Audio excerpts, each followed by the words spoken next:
अस्सलामुअलैकुम व्यूअर्स, कैसे हैं आप सब लोग। उम्मीद करता हूँ आप सब लोग खैरियत से होंगे और खुशबाश होंगे। हम भी यहाँ पर खैरियत से हैं। इस वक्त सुबह के 11 बज रहे हैं और संडे का दिन है।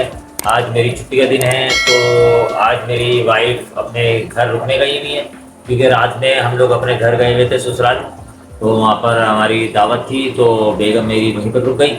तो मैंने सोचा आज का ब्लॉग मैं स्टार्ट कर लेता हूँ। और आज संडे है, आज के दिन में क्या क्या करता हूँ तो उस बारे में जो रूटीन होती है वो आपसे शेयर कर लेता हूँ। इसी बहाने मैं भी ब्लॉग में आ जाऊँगा।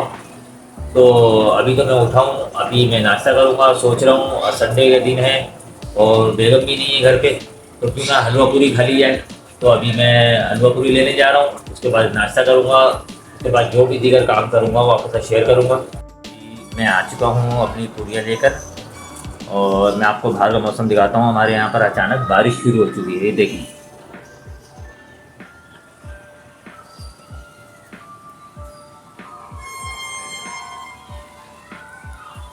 हमारे यहाँ बारिश शुरू हो चुकी है और ये मैं अपना नाश्ता ले आया हूँ, और हमारी लाइट भी जा चुकी है। ये मैं अपनी हलवा पूरी लेकर आ चुका हूँ। अब मैं हलवा पूरी का नाश्ता करूँगा, उसके बाद आपसे मुलाकात होती है। एक तो लाइट बहुत जाती है यहाँ पर, अब अंधेरे में नाश्ता करना पड़ेगा, व्लॉग बनाना पड़ेगा। चलें अभी मैं नाश्ता करता हूँ, फिर नाश्ते के बाद आपसे मुलाकात होती है, ठीक है। आज एक तो मैंने अब नाश्ता कर लिया है। अब मैं आपको दिखाता हूँ कि अब मुझे करनी है जीनों की सफाई। पहले मैं आपको दिखाता हूँ। ये हमारा जीना है, ये देखें। ये ऊपर के जीने की सफाई करनी है मुझे, यहाँ की करनी है, और यहाँ के जीने की करनी है नीचे तक पूरी। और इसके ऊपर भी एक जीना है, और छत पे जाने का ये जा रहा है, इसकी भी सफाई करनी है। हर संडे का मेरा काम है, हफ्ते में एक दिन जब छुट्टी होती है मेरी तो उस दिन सफाई करता हूँ। ये मेरा दरवाज़ा है, और ये मेरे बराबर में मेरी बड़ी सिस्टर रहती हैं, हमारे साथ ही रहती हैं वो। तो इनमें डोर लॉक कर लूँ, फिर मैं छत पे चल के आपको दिखाता हूँ। चलें तो मैं आपको दिखाता हूँ छत पे चल के अपनी रूटीन। ये मेरा गमला है खाली, देखें। अभी इसमें मैंने कुछ भी नहीं लगाया, खाली मिट्टी रखी है इसमें। मैं सोच रहा हूँ टमाटर के बीज लगा दूँ या जो मुझे सही लगेगा। अभी खाली मिट्टी है। ये देखें, मैंने ये कड़ी पत्ते का बीज लगाए थे इसके अंदर, तो इसमें अभी खाली एक बीज, ये देख रहे हैं आप, ये ग्रो हुआ था मगर बीज फटते ही ख़राब हो गया। 2-3 और हुए थे, ख़राब हो गए, मगर ये एक माशाल्लाह से कड़ी पत्ते का बीज उग गया है। अब देखें छोटा सा पौधा हो गया है। और ये देखें, इसके अंदर भी मैंने बीज लगाए थे, आप और से देख सकते हैं। ये देखें, एक ये बीज उग गया, फट गया, और एक यहाँ से निकल रहा है। ये देखें, हल्का सा दिखाता हूँ। ये देखें, ये बीज है, ये हल्का सा ये बीज उग रहा है, ये उग रहा है। इसका पानी अभी मैंने कम डाला हुआ है, थोड़ी नरम हो रही है मिट्टी। अब मैं छत पे चल के आपको दिखाता हूँ और गमले अपने।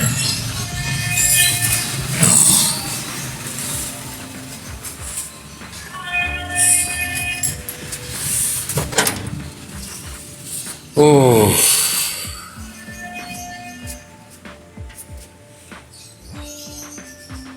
ये आ गए छत पे। ये है कड़ी पत्ते का पौधा। ये देखें, ये तीनों कड़ी पत्ते के हैं, इसमें बीज उगे हुए थे। ये दरअसल आप साइड पे वीडियो चल रही है, इसमें देखें आप, ये कड़ी पत्ते का पौधा सिर्फ सिंगल होता था। ये आप गौर से देखें, साइड पे वीडियो चल रही है। ये तो हुआ यह था कि ये बहुत लंबा हो गया था, सिर्फ नीचे से पूरी डंडी डंडी ऊपर तक जा रही थी, तो ऊपर जाके कड़ी पत्ते के पत्ते उग रहे थे। तो फिर मुझे किसी ने बताया कि ये आपने ये करना है कि इसकी जो डंडी है ना, नीचे क्रोपिंग कर दें, और उसके जो टेनियाँ होंगी बाकी दूसरे गमलों में लगाते हैं, उसमें ग्रो हो जाएंगे। अब ये मैंने देखा, ये जड़ है इसकी, सही है ना। आप गौर से देखें माशाल्लाह से, ये देखें आप देख सकते हैं तो ये देखें माशाल्लाह, ये निकल लिए, ये ग्रीनरी नज़र आ रही है आपको, ये अभी उगना शुरू हो रहा है। अब ये देखें माशाल्लाह माशाल्लाह, ये देखें, ये देखें अभी आहिस्ता आहिस्ता पौधा ग्रो करना शुरू कर रहा है। मैंने इसकी ना क्रूपिंग कर दी थी, हार्ड क्रूपिंग कर दी थी, तो ये बहुत लंबा हो गया था। जैसे कि अभी आपने साइड पे वीडियो पे देखा होगा पहले कैसा था ये। इसको काट के मैंने जड़ तो ये इतनी, इसको तो मैं छेड़ा नहीं, सही है ना। इसको मैंने ये रहती ऐसे काट के, इसके ऊपर ये पौधा था उसकी 2 टहनियाँ, एक टहनी इसमें लगा दी गमले में, एक टहनी इस गमले में लगा दी मैंने, मगर ये अभी मुरझा गया। अब ये मेरा नसीब है कि ये ग्रो करता है या नहीं करता, अभी तो शुरुआत है, अभी मैंने लगाए हुए 2-3 दिन हुए हैं गमलों में, ठीक है ना। अब इंशाल्लाह उम्मीद करता हूँ कि ये ग्रो कर जाएंगे। ये 2 नहीं करे तो कम से कम ये कर जाए, ये मेन जड़ है इसकी। और बाकी नीचे गमले आपको दिखाए, उसमें मैंने बीज भी लगाए, ये बीज होते हैं इसके, अब तो ये मुरझा गए। ये बीज मैंने तोड़ के गमलों में लगाए थे माशाल्लाह से, उसमें छोटे वाले में 2 बीज उग गए और एक में 1 उगा है। तो अब ये दिखाता हूँ मैं आपको, ये गमला है ये वाला, इसको भी मैंने काट दिया था, बहुत घना हो गया था ये मैंने काट दिया था। और ये गमले हैं बाकी, ये मेरी बच्ची का पू है, पू ये वॉश करके रखा था, बहुत गंदा हो गया था, इसको मैं ऐसा करता हूँ उठा के साइड पे रख देता हूँ, क्योंकि बारिश हो रही है, बारिश में ख़राब हो जाएगा। ये गमले मेरे माशाल्लाह से, ये देखें, ये थे तो बहुत से, ये दरअसल मेरी वालदा ने लगाए थे, मेरी अम्मी ने लगाए थे, ये सारे उनके हाथ के गमले हैं। बहुत से गमले, ज़ाहिर सी बात है हमें इतनी नॉलेज नहीं थी, अम्मी को तो थी। ये कि जब अम्मी का इंतकाल हुआ तो उसके बाद हम ज़रा परेशानी में थे, ज़ाहिर सी बात है वालदा का इंतकाल हो जाता, गम में थे, तो हमने ध्यान नहीं दिया गमलों को, तो उसकी वजह से काफ़ी गमले ख़राब हो गए। काफ़ी दिन हमने पानी नहीं दिया गमलों को, तो जिसकी वजह से गमले ख़राब हो गए थे। फिर हमने सोचा कि नहीं भाई, ये तो हमारी अम्मी की निशानी है, इनको हमें ख्याल रखना है, कि हमारी अम्मी ने बड़े प्यार से इन गमलों को रखा था।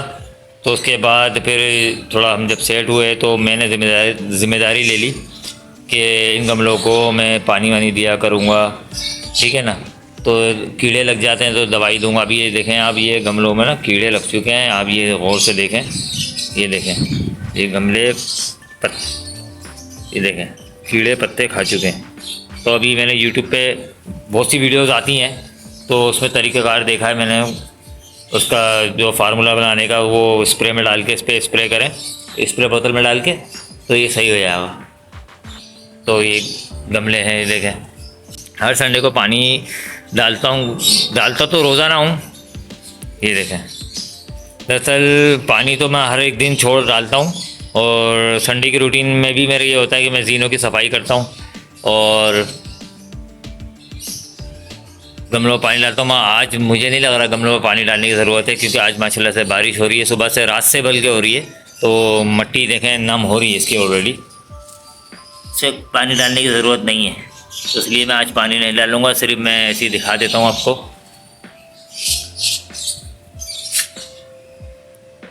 माशाल्लाह से कितने खूबसूरत लग रहे हैं, ग्रीन ग्रीन।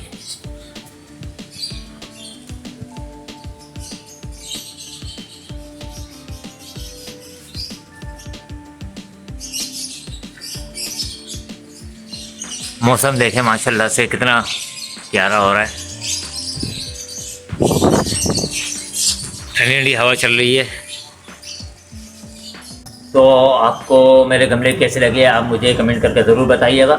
तो ये थी मेरी रूटीन, और ये कि अभी तो बारिश हो रही है, देखें अभी बूंदाबांदी तेज़ तेज़ हो रही है, मैं खुले आसमान के नीचे बैठा हूँ, बहुत प्यारा मौसम हो रहा है। तो आज मुझे अपनी बाइक का भी काम करवाने जाना था, ट्यूनिंग वगैरह करवानी जानी थी, मगर अभी मुश्किल लग रहा है कि मैं जा सकूं, क्योंकि अभी बारिश हो रही है, तो कीचड़ भी रोडों पे बहुत होगी, और आपको पता है कि आज संडे का दिन है, तो दुकानों पर रश भी बहुत होगा, तो काफ़ी देर तक मैं इंतज़ार करता रहूँगा, तो बहुत बुरी हालत हो जाएगी। और कब्रिस्तान भी मुझे आना था, मैं हर हफ्ते मेरी रूटीन है पाबंदी के साथ मैं कब्रिस्तान जाता हूँ, तो कब्रिस्तान भी मुझे लग रहा है मैं शाम तक देखता हूँ, अभी तो टाइम है, मगर इससे पहले तक देखता हूँ मैं 5-6 बजे तक, क्योंकि 7:15 बजे तक तो मगरिब होती है, तो मैं 6 बजे तक देखता हूँ कि बारिश रुकती है और बाहर का कंडीशन देखूंगा सही है, पानी ज़्यादा तो नहीं, मैं चले जाऊँगा कब्रिस्तान, वरना फिर मैं किसी और दिन जाऊँगा, वरना अगले संडे को जाऊँगा।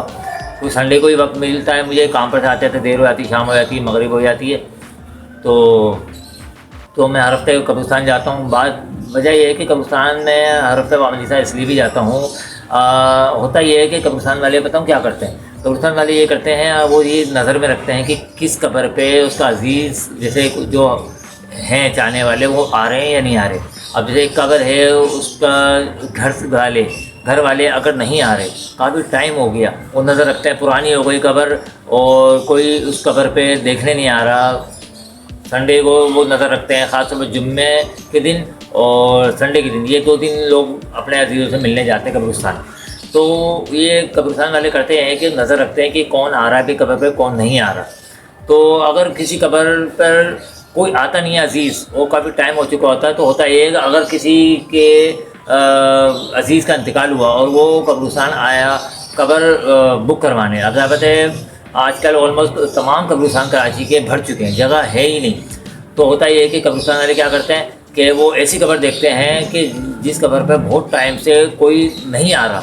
तो होता क्या है, खामोशी से उसको कब्र को खोदते हैं, सफाई करते हैं, हड्डी वड्डी जो भी होगी उसको हटा के साइड करते हैं, सफाई करके 30-40-50 हज़ार रुपये में फिर किसी नए बंदे को वो बेच देते हैं, फिर वो अपना मुर्दा उसमें दफना देता है, ठीक है ना। फिर होता ये है कि जिसकी अजीज़ की वो कब्र होती है, वो आता तो देखता है तो उसको कब्र ही नहीं मिलती, अगर कब्र मिल भी जाए तो उसमें तख्ती किसी और की लगी होती है।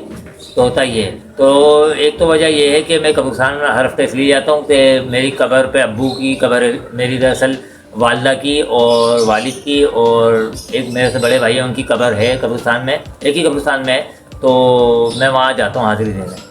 अब मेरी एक वजह तो यही है कि मैं हर कम से कम हफ्ते में एक दफ़ा जाऊँ, ताकि जो वहाँ के इंतज़ामिया वाले आते हैं, गोरकन वगैरह होते हैं, सब नज़र रखते हैं किस कब्र पे कौन आ रहा है कौन नहीं आ रहा। एक वजह यह है, और दूसरी वजह यह है कि मेरा मानना ये है, अकीदा मेरा ये है कि जो महरूमीन होते हैं ना, वो अपने चाहने वालों का इंतज़ार करते हैं, ख़ास तौर पर बेटों का, बेटियों का, जो अजीज़ होते हैं, जो खूनी रिश्ते होते हैं, उनका इंतज़ार करते हैं कि कोई हमारे पास आए।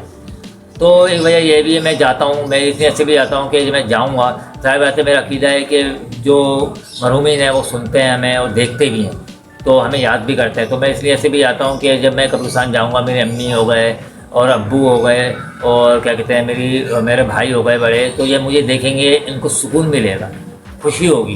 तो इसलिए ऐसे भी मैं जाता हूँ और फातिहा ख़्वानी कर देता हूँ, जो साले सवाब करना होता है वो करके फिर मैं आ जाता हूँ। तो इससे होता है कि मेरे वालिद और वालदा और भाई को भी अच्छा लगता है, और एक तरह से केयर भी हो जाती है कब्रों की, कि जो वहाँ के इंतज़ामिया वाले वो नज़र भी रखते हैं, हाँ भाई इस कब्र को छेड़ना गलत है, क्योंकि इस कब्र पे उसका अजीज़ आता है, कम से कम हफ्ते में एक दफ़ा तो ज़रूर आता है। वहाँ वो बीच में कभी कोई मसरूफ़ियत हो गई, किसी संडे नहीं जा सका तो अलग बात है। तो ये है। तो आज मैं देखता हूँ मौसम मुस्तकिल बारिश हो रही है, बूंदाबांदी हो रही है, तो अभी देखता हूँ अगर मौका लगा तो कब्रिस्तान जाऊँगा, वरना फिर मैं बीच वाले दिन या कभी मौका मिला, जैसे अभी 14 अगस्त आ रही है, 14 अगस्त की छुट्टी आ रही है, तो उस दिन चले जाऊँगा। और बाइक का काम मैं देखता हूँ, क्योंकि बाइक ख़राब तो नहीं है मेरी, मैं वो थोड़ा मिसिंग कर रही थी तो उसको सही करवाना था। अच्छा, मैं आपको एक बात भी बताता चलूँ, अभी मैंने कब्रिस्तान की बात करी है, तो होता ये है कि बहुत से लोग ये कहते हैं कि एक कब्र, भरोसे क़यामत, एक कब्र से 70 मुर्दे उठेंगे। तो अगर किसी ने हमारे अजीज़ की कब्र खोद के दूसरा मुर्दा दफना भी है तो खैर है, कोई बात नहीं। तो मैंने मुफ्ती साहब से सवाल पूछा था, तो उन्होंने फरमाया था ऐसी कोई हदीस नहीं है। लोग कहते हैं कि बरोज़ क़यामत एक कब्र से 70 मुर्दे उठेंगे, तो ऐसा कोई हदीस नहीं है। तो एक अगर किसी अजीज़ की जैसे मैंने सवाल किया कि अगर मेरी वालदा हैं, वालदा की इंतकाल को 10 साल हो चुके हैं, अब बाद में मेरे वालिद का इंतकाल हुआ, मैं चाहता हूँ अपनी वालदा की कब्र में अपने वालिद को दफन कर दूं, इससे मेरे पैसे भी बच जाएंगे और कोई परेशानी भी नहीं होगी, बुकिंग करानी नहीं पड़ेगी कब्र, वो तो कब्र मेरी है, उसके पैसे मैं दे चुका हूँ। जो वालदा की जब मैंने कब्र बुक करी थी तो उस वक्त तो उस जगह के पैसे दे चुका हूँ, अब मुझे देना नहीं पड़ेंगे। तो मुफ्ती साहब ने फरमाया कि एक कब्र को भले 100 साल हो चुके हों, 100 साल पुरानी हो, 1000 साल पुरानी हो, बिला इजाज़त शरई, जब तक शरीयत हुक्म नहीं देती, उस कब्र को कोई भी नहीं खोद सकता बिला वजह।